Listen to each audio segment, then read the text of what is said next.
നമുക്ക് വിഷയത്തിലേക്ക് കടക്കാം. അതിനു മുമ്പ് ലേറ്റസ്റ്റ് ആയിട്ട് വന്ന ഈ ഒരു പോസ്റ്റ് നിങ്ങൾ കാണണം. നമ്മളെ നരേന്ദ്രമോദി സർക്കാർ ചതിക്കുകയാണ്. ഒറ്റടിക്ക് സിലിണ്ടറിന് കൂട്ടിയത് 1000 രൂപയാണ്. കണ്ടോ നിങ്ങൾ? മിസ്റ്റർ നരേന്ദ്രമോദിയോട് ഒരു കാര്യം പറഞ്ഞിട്ട് ബാക്കി വിഷയത്തിലേക്ക് കടക്കാം. നരേന്ദ്രമോദി, നിങ്ങളും നിങ്ങളുടെ കുടുംബക്കാരും വലിയ ആഡംബര ജീവിതത്തിലാണ്. നിങ്ങൾ പോകുന്നത് വലിയ വലിയ കാറിലാണ്. ഇതൊന്നുമില്ലാത്ത പാവങ്ങൾക്ക് ഒരു ഗ്യാസ് മേടിക്കാൻ നല്ല പ്രയാസമാണ് മിസ്റ്റർ നരേന്ദ്രമോദി. നിങ്ങൾക്ക് നാണമുണ്ടോ ഇങ്ങനെ ചോദിക്കാൻ? 4 സംസ്ഥാനത്ത് ഇലക്ഷൻ കഴിഞ്ഞപ്പോഴാണ് നരേന്ദ്രമോദി ഗ്യാസിന് കൂട്ടിയത്. എന്തുകൊണ്ട് 4 ദിവസം മുമ്പ് ഗ്യാസിന് കൂട്ടിയിട്ടില്ല? നരേന്ദ്രമോദി പഠിച്ച കള്ളന്, നമുക്ക് അങ്ങനെ തന്നെ പറയാം. ഇത് 4-5 ദിവസം മുമ്പ് കൂട്ടിയാൽ BJPക്ക് ഒരൊറ്റ മനുഷ്യന്മാർ പോലും വോട്ടിടൂലാന്ന് നരേന്ദ്രമോദിക്കറിയും. ഇലക്ഷനൊക്കെ കഴിഞ്ഞപ്പോൾ നരേന്ദ്രമോദി 1000 രൂപ സിലിണ്ടറിന് കൂട്ടുകയാണ്. നരേന്ദ്രമോദി, നിങ്ങൾക്ക് കൂട്ടുന്ന പണിയാണ് ഇത്. പാവങ്ങളായ ഞങ്ങൾ എങ്ങനെയാണ് ഇത് മേടിക്കുന്നത്? ഒരു നേരത്തെ ആഹാരം കഴിക്കാനില്ലാത്ത എത്രയോ പേരുണ്ട്. അവരൊക്കെ എങ്ങനെയാണ് മിസ്റ്റർ നരേന്ദ്രമോദി ഗ്യാസ് മേടിക്കുന്നത്? നാണമുണ്ടോ? വളരെ വളരെ മോശം. ഓക്കെ, ഇത് നമ്മൾ എന്തായാലും പറയണം. അതുകൊണ്ടാണ് വീഡിയോയുടെ ആദ്യം പറഞ്ഞത്. പൊന്നുമനുഷ്യന്മാരെ, നമുക്ക് വിഷയത്തിലേക്ക് വരാം.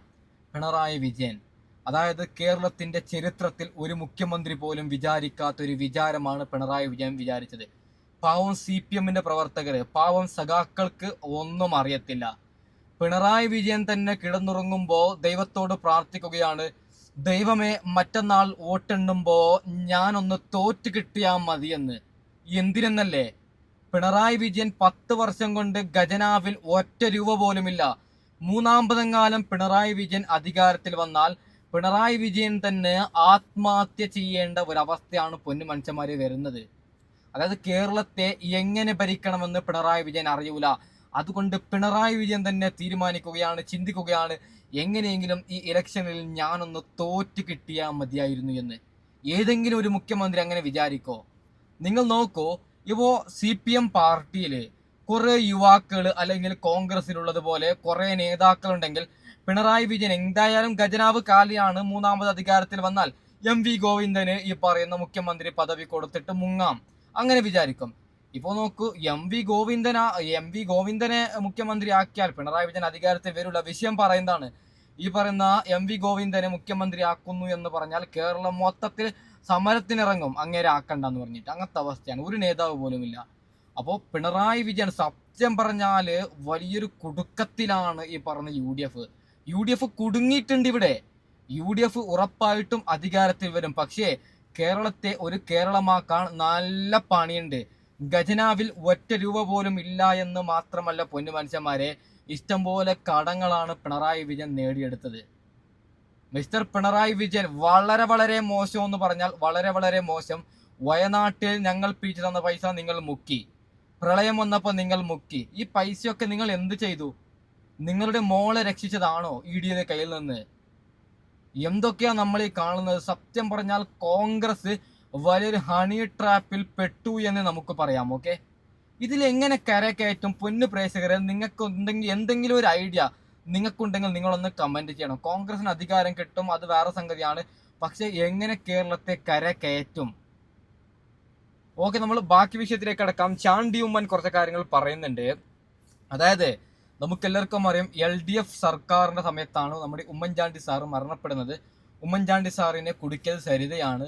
എന്നാൽ സരിതയ്ക്ക് തക്കതായിട്ടുള്ള ശിക്ഷ ഇതുവരെ കിട്ടിയിട്ടില്ല.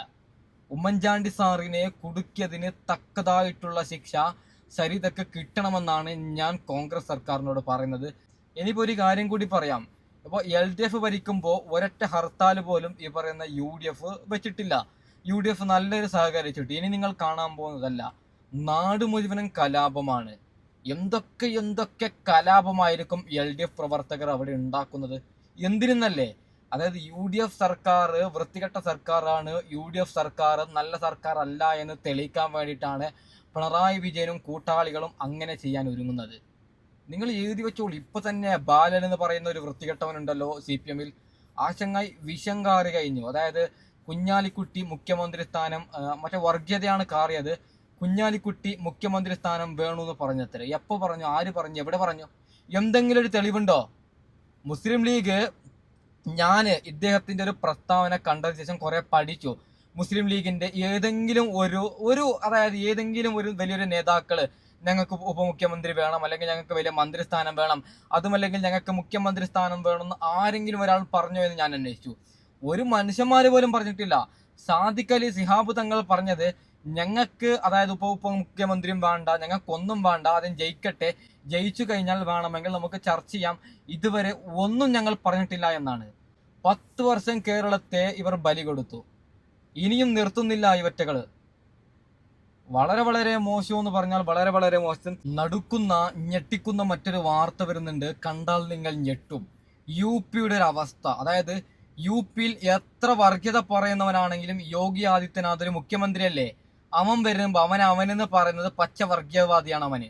അതായത് അവനല്ലേ പറഞ്ഞത് ഇവിടെ മറ്റേ പള്ളിയിൽ ബാങ്ക് വിളിയില്ല, മറ്റതില്ല, അത് ഞാൻ കാരണമാണ്, വലിയ പവറല്ലേ കാണിച്ചത് ഈ പറയുന്ന വൃത്തികെട്ട യു പിക്കാരനായിട്ടുള്ള വൃത്തികെട്ട തെമ്മാടിയായിട്ടുള്ള യോഗി ആദിത്യനാഥ്. ഈ വൃത്തികെട്ടവൻ എന്തായാലും ഒരു മുഖ്യമന്ത്രി അല്ലേ.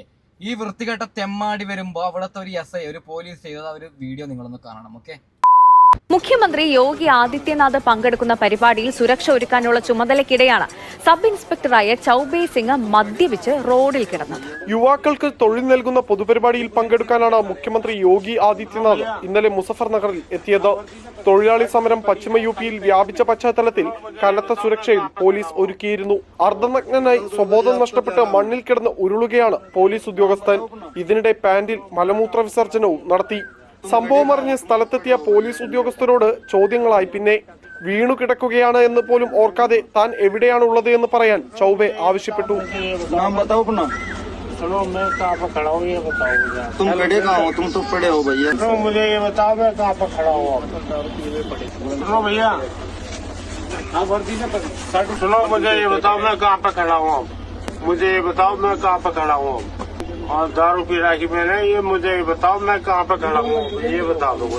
ഉദ്യോഗസ്ഥന്റെ പ്രകടനം സമൂഹ മാധ്യമങ്ങളിൽ വൈറലായതോടെ SP സസ്പെൻഷൻ ഓർഡറും നൽകി. तहसील कंपाउंड तहसील है मुजफ्फरनगर तहसील। अच्छा तहसील कंपाउंड। हाँ ओके ठीक है. ഉത്തർപ്രദേശിൽ ജനങ്ങൾ റോഡരികിൽ നമസ്കരിക്കാറില്ല, നിസ്കരിക്കാറില്ല. അസാൻ ബാങ്ക് വിളികൾ പള്ളികളിൽ നിന്ന് ഉത്തർപ്രദേശിൽ നിന്ന് ഉയരാറില്ല.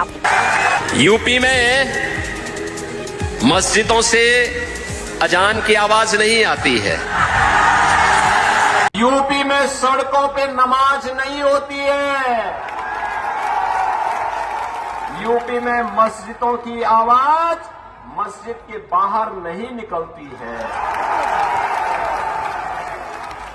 यूपी में गाय नहीं कटती है और हिंदू नहीं बढ़ता है.